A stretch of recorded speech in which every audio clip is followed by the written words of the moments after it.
Hey guys, welcome back to my channel. My name is Melissa Siegel and I'm a professor of migration studies, and this is a channel about all things migration. So today we're going to continue with our country series and continue talking about the United States. And in the previous video, which you'll see linked just above, I talked about the history of migration to the United States. And in this video, I'm going to talk about what does migration look like today in the US. Now I'm just going to have a throwback to a graph that we had in another video, just so that we're all on the same page of what does the current situation of migration look like in the United States. Now there's this common misconception that migration is just increasing exponentially. And on one hand, yes, migration has been increasing in the United States. Here, if you can see this graph, the absolute number of migrants have been increasing over time, and we're now around 45 million immigrants in the United States. However, the population of the United States has also been increasing over time. So if you look at immigrants as a percentage of the population of the United States, you actually see a bit of a different picture. We have now around 14% of the population that is foreign-born or an immigrant. And this is similar to the levels that we saw back in, between 1880 and 1920. So these aren't levels that we've not seen before in the past, but yes, in absolute numbers, it is true that we have more immigrants today than we have had at any other point in time. Now, there's also this idea that the US is only a migrant receiving country and not necessarily a migrant sending country, but actually there are plenty of immigrants or people who have left the United States living in other countries around the world.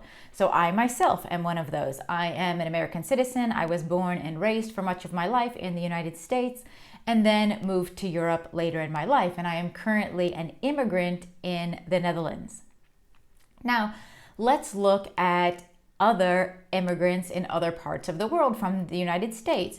So in the figure that you can see here, you can actually see that there are quite a lot of Americans in Mexico, actually. So we often think of it as the other way around. So many Mexicans in the United States, but there are lots of people from the United States actually also in Mexico. Then also many in Canada, the United Kingdom, Puerto Rico, Germany, Australia, Israel, the Republic of Korea, France, and Japan. These are the top migrant receiving countries of US citizens in the world, or people who were born in the United States.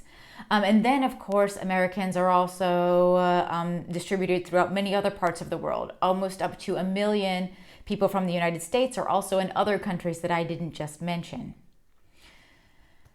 Now, if we look at the flip side of this, so where are the immigrants coming from that come to the United States? Here you see the top 10 groups of immigrants to the US in 2018.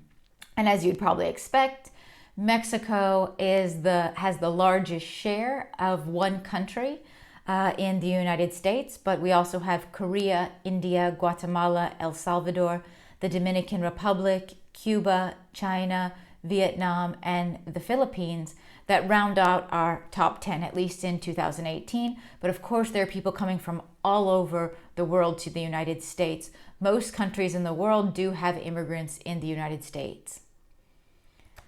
What's interesting, though, if you look at this graph, is that many of the immigration flows to the United States have actually been changing over the last several years. So while you saw that Mexican migrants were really dominating the flows of migrants to the United States previously, so definitely pre-2012, for instance, nowadays this is much more mixed. And we see that, India and China are also sending just as many people per year as Mexico, if not more. Now, if you want to understand the difference between stocks and flows of migrants, be sure to check my video that I will link just up here, where I talk about the differences between stocks and flows. But here, when we're looking at a flow, this really means the inflow of people each year. So not the total number of immigrants, but the inflow each year. Now, if we look at some of the characteristics of immigrants in the United States. So here on this graph, this is from the Pew Research Center, and it's looking at immigrants in the US in 2017. You see the total US born population and their education level. And you can see about 32% of the population has a bachelor's degree or higher, whereas only 9% has less than high school education. If we look at all foreign-born people in the United States, well, those that have higher level education, so a bachelor's degree or higher, actually look very similar to the native-born population. But what's also different is that those that have less than high school education are larger among this group. So what's interesting is that you have a larger group of very highly skilled and a larger group of lower skilled in this category. But now, where the immigrant comes from differs quite a bit, and the education levels of immigrants from different country backgrounds vary quite a lot. So what you'll see here is that immigrants from South Asia and East Asia, the Middle East, Europe and Canada, and Sub-Saharan Africa actually all have more highly skilled populations in the US than native-born citizens. So take people coming from South and East Asia, 53% of immigrants from this group actually have a bachelor's degree or higher. So this is quite a highly skilled group. The group coming from South America looks actually very similar to the general demographics of the US, whereas immigrants coming from the Caribbean, Central America, and Mexico are less skilled than the entire US born population at this time. Now, if we look at the immigrant population by age and sex characteristics, what's interesting is that this has also changed over time. So here you'll see on this graph, also from the Pew Research Center, these are the foreign-born age pyramids from 1960 and from 2017.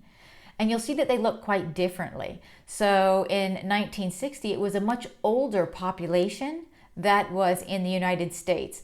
We actually almost call this a coffin shape of an age pyramid. Whereas nowadays, you see that the group is younger, or at least younger than in the 1960s, but it's actually made up mainly of people in the working age population. So these are the people that are going to be most productive in the country and those that are likely to be working and contributing the most to society. Now, if we look at population density and foreign-born population density in different parts of the United States, here you can see a map of the US again, and on the bottom bar, you'll see the density of the foreign-born population in different colors. So the darker the color gets, the higher the foreign-born population in that state. And here you'll already see, some of states in the Northeast, but especially also Florida, Texas, California, all have large foreign-born populations. But what you'll also see here on this map is where these immigrants are coming from. So this is the country that has the largest number of immigrants in that state. Obviously, most states have people from many different countries, but you'll see, for instance, in California, in Texas, Mexicans represent the largest number of immigrants in that area, whereas in Florida, they are Cubans. And you see also again here that Mexicans have the highest share in most states in the United States, which shows that in general, of course, we have more Mexican immigrants than any other group in the United States, which you saw already in a previous figure. Now, if we look specifically at the types of visas that are currently being issued, this obviously goes hand in hand with the migration policy of the United States. And if you want to know more about the history of migration policy in the US, you can check this video link that I have just put above, where I actually cover the history of migration policy in the United States also.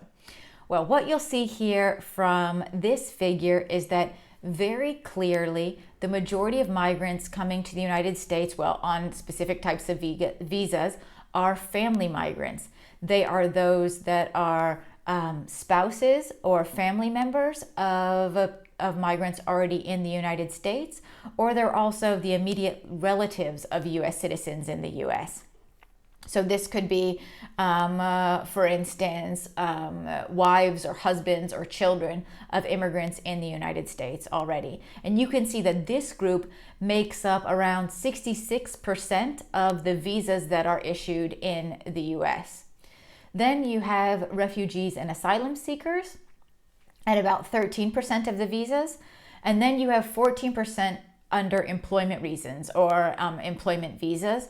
Then you have 4% that are diversity visas, which you'll also hear more about in the talk on policy if you're interested in that. But this really has to do with the green card lottery that takes place every year. And then you have 3% of other types of visa holders. So you can see that predominantly the new migrants to the United States are really based on family reasons. Now, we did talk about how refugees make up around 13% of the visa holders, at least from the period 2013 to 2017. And if we look here at refugee admissions over time and what the current situation is you can see that there are refugee ceilings set every year. And that especially in the current times nowadays, these have dropped dramatically.